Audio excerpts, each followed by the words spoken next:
اینم کوفته های ما که آماده شد. دوستان نازنینم سلام، امیدوارم که حالتون خوب باشه و روز شب خوبی داشته باشی. زندگی بر وفق مرادتون باشه. ما هم خوبیم، خدا رو هزاران مرتبه شکر. امروز یه هوای خیلی خوبی هم هست، منتها من یه ذره به نظافت خونه رسیدم، همین پایین و هنوز به بالا نرسیدم. از صبح همینجوری تو آشپزخونه و تو حال پذیرایی بودم و یه کمی نظافت کردم، ولی بیرون یه هوای بسیار بسیار خوبیه. هنوز نور خورشید ببینین از پشت من تو آشپزخونه‌مونم اومده و یه هوای صاف و پاکیه. امروز میخوام کوفته درست کنم. البته کوفته به روش خودم. کوفته هایی که تبریزی ها درست میکنم واقعا خیلی خوشمزه و اصلا یه طعم خاص خیلی خوبی داره، چون من چند بار رفتم و خوردم، خیلی خوشم آمد. ما توی مهمونی هم بودیم، مواد کوفته رو توی کدو تنبل ریخته بودن و دادن که تو نونوایی تو تنور گذاشته بودن، اونم فوق‌العاده خوشمزه شد. یه بارم یه کوفته تبریزی خونه که از دوستان خورده بودیم، یه کوفته خیلی خیلی بزرگی بود، خیلی بزرگ درست کرده بودن و توی شکمشو داخل کوفته رو تخم مرغ پخته و قیسی و آلو ریخته بودم، فوق‌العاده خوشمزه شده بود. من امروز میخوام کوفته برنجی درست کنم. کوفته برنجی رو توش برنج میریزم، اما کوفته تبریزی رو من توش برنج نمیریزم. حالا شما چجوری درست میکنیم برای من بنویسید. قبل از اینکه من موادش رو بگم، ما برای اینکه یه کوفته‌ای داشته باشیم که هم چسبندگی داشته باشه و وانره، بهترین روشش اینه که وانره دیگه، کوفته ما قشنگ محکم و چسبندگی دار باشه. وانره ما حتما باید موادش رو خیلی کم و زیاد نکنیم، به همون مقدار بریزیم و اینکه آب و سس کوفته رو داغ کنیم. الان بهتون میگم، من میخوام بریزم بهتون میگم. شعله رو زیاد کنیم، وقت در حال جوشیدن هست کوفته رو توش بریزین. وقتی کوفته خودش رو گرفت و سفت شد دیگه، بعد اون موقع میتونین شعله‌ش رو کم کنیم. همیشه آبی رو که میریزین روی کوفته ها رو بپوشونه. در آخرم فقط یه لیوان سس ما داشته باشیم برای کوفته هامون. دیگه توی کوفته برنجی هم من زرشک و گردو میریزم. اگر شما نیم کیلو گوشت چرخی داشته باشین، به اندازه 100 گرم برنج، حالا شکسته برنج کامل فرقی نمیکنه، 100 گرم برنج براش کافیه و کمتر 100 گرم هم آرد نخودچی ما احتیاج داریم. بازم به اندازه 100 گرم یا 80 گرم هم سبزی های معطر، تقریبا دو تا 3 قاشق میشه. باز هم لپش هم یه مقداری کمتر از 100 گرم باشه. این تقریبی بود که من گفتم. من امروز میخوام چشمی درست کنم دیگه، همه آشپزی های من چشمیه. احتیاج گفتم به گوشت چرخی داریم. لپه رو من گذاشتم نیم پز شده، از دیشب خیس کردم باشم نیم پز شده. دوستان بعضیا لپه رو اصلا نمیپزن، میگیرن چرخش میکنن، ولی من نیم پزش کردم. میبینی که وقتی میشوری بوی خاصی هم داره، اون بوش میره و میپزه. بازم آبش رو که خالی میکنی قشنگ آب میکشی دیگه، صاف و لطیف میشه. برنجم گفتم من برنجم رو نیم دانه میکنم. بعضی ها اصلا برنج رو همینجوری خام میریزم، ولی من برنج نیم دانه رو میپزم میریزم. گفتم برنجم رو نیم دانه میکنم. من برنج رو میبرم، حالا فرقی نمیکنه نیم دانه باشه. این الان برنج مال برنج نهارمونه که اضافه آمده و گذاشتم سرد شده بذارم برای کوفته. سبزی معطر 2 تا 3 قاشقی که احتیاج داریم. حالا مرزه، تره، پیازچه، حالا اگه تره نبود پیازچه، سبزی‌هایی که معطر باشه دیگه توش میریزیم. حالا یک مقداری هم جعفری هم توش باشه، گشنیز هم توش باشه، هیچ اشکالی نداره. خب 2 تا تخم مرغ احتیاج داریم و 2 تا پیاز که من الان این پیاز رو سرخش میکنم، هم توی کوفتم میریزم هم توی سسش میریزم. دوستان احتیاج به، چون این اینقدر معطره با همین سبزی ها، احتیاج به هیچ ادویه من توش نمیریزم، نداره. فقط نمک و فلفل و زردچوبه استفاده میکنم. تو سسش هم گاهی رب گوجه فرنگی میریزم. خب همه رو گفتم. آرد نخودچی هم که گفتم باید توش ریخته بشه. پس بریم که درست کنیم اینا رو. اول پیاز رو سرخش کنم، بعد بیام که اینا رو مخلوط کنم، چون لپم پخته شده است و برنجم هم نیم پس شده است. اینجا پیازا رو سرخش میکنیم دیگه. همه مواد برنج و لپم که پخته است و آماده است و فقط باید با هم مخلوط کنیم.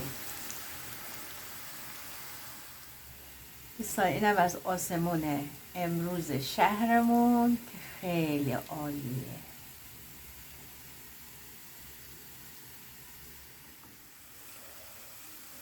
خب پیازامون آماده شد، اینو بر میداریم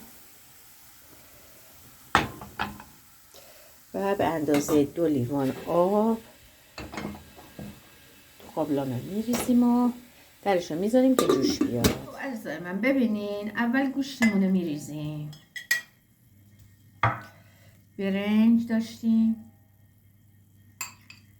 یه نکته اینجا من بگم، خیلی برنج زیاد نریزین، به خاطر اینکه این برنج باعث میشه که کوفتتون وا بره. بعد لپه که نیم پس شده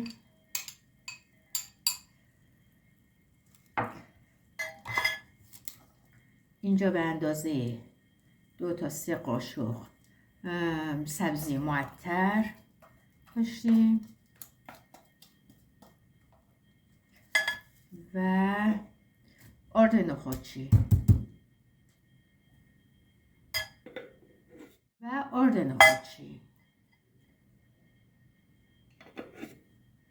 تخم مرغ داریم، 2 تا تخم مرغ،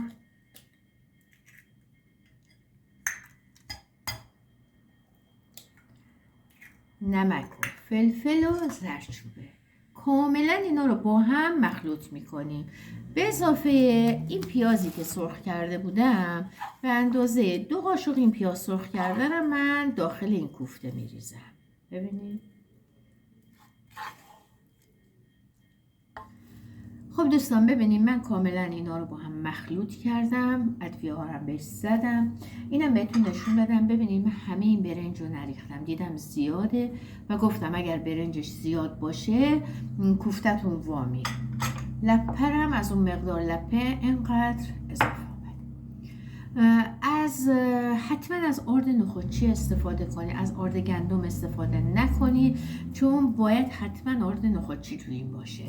این بعدش میتونیم به اندازه یه پرتقال یا کوچیکتر یا بزرگتر، هر جور که خودتون دوستان. ببینید این الان اصلا بر وا نمیره، به خاطر اینکه قشنگ توی دست منم نچسبیده و خیلی هم عالی چسبندگی داره. حالا من داخلش رو باز میکنم. گفتم من توی کوفته برنجی زرشک میریزم به اضافه گردو، ولی توی کوفته تبریزی تخم مرغ پخته میریزم، قیسی و آلو و اینم گردوش. حالا حسابی اینو گردش میکنم.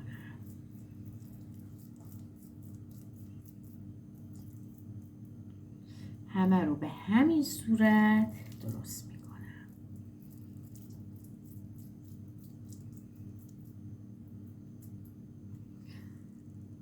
ببینید زرشک میریزم و گردو.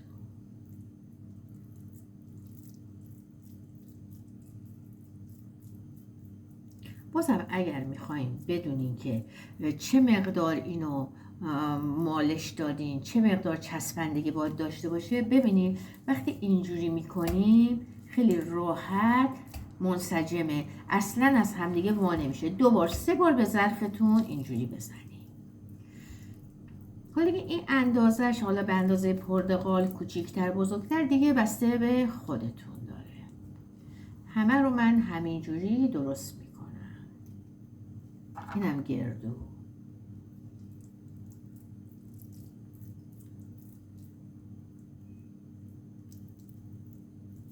خب من کوفته ها رو آماده کردم.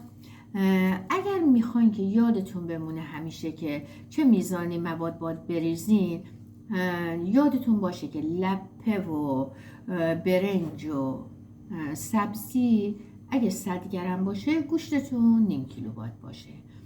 البته لپه رو یک کوچولو میتونین کمترم بریزین. خب بریم که حالا اینا رو بریزیم تو آب جوش ببینیم که وا میره یا نه. دوستان ببینین آبمون در حال جوشه. من بهش یک قاشق رو به گوجه فرنگی اضافه کنم. این اختیاری، میتونین اضافه هم نکنین. و تقریبا 2 تا 3 قاشق بهش پیاز سرخ کرده اضافه میکنم. حالا شعله‌اش رو زیاد میکنم.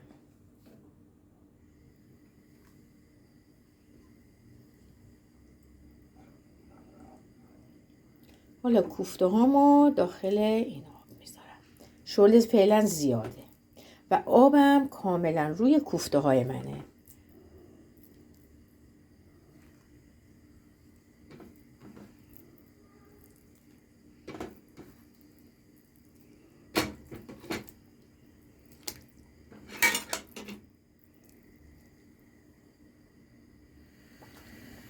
خب دوستان ببینین الان کوفته ها رو ببینین دیگه اینا تا این اندازه ببینین اصلا وا نرفته، قشنگ به خودش گرفته و دیگه وا نمیره. حالا شعله‌ش رو کم کنین ببینین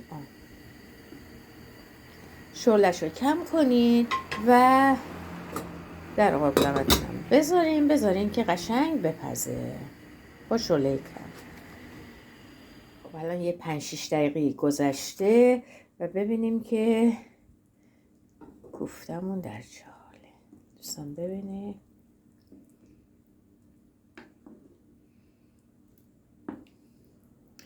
دیگه هر کاری کنین این اصلا وا نمیره، بمونه بپزه و آبش کم کم بشه، اونقدر که به اندازه یه لیوان آب داشته باشه. اگر پخته شد آبش بیشتر بود من درشو بر میدارم که آبش تبخیر بشه. حالا فعلا باید بپزه. خب اینم از کوفته های ما ببینیم که آماده شد.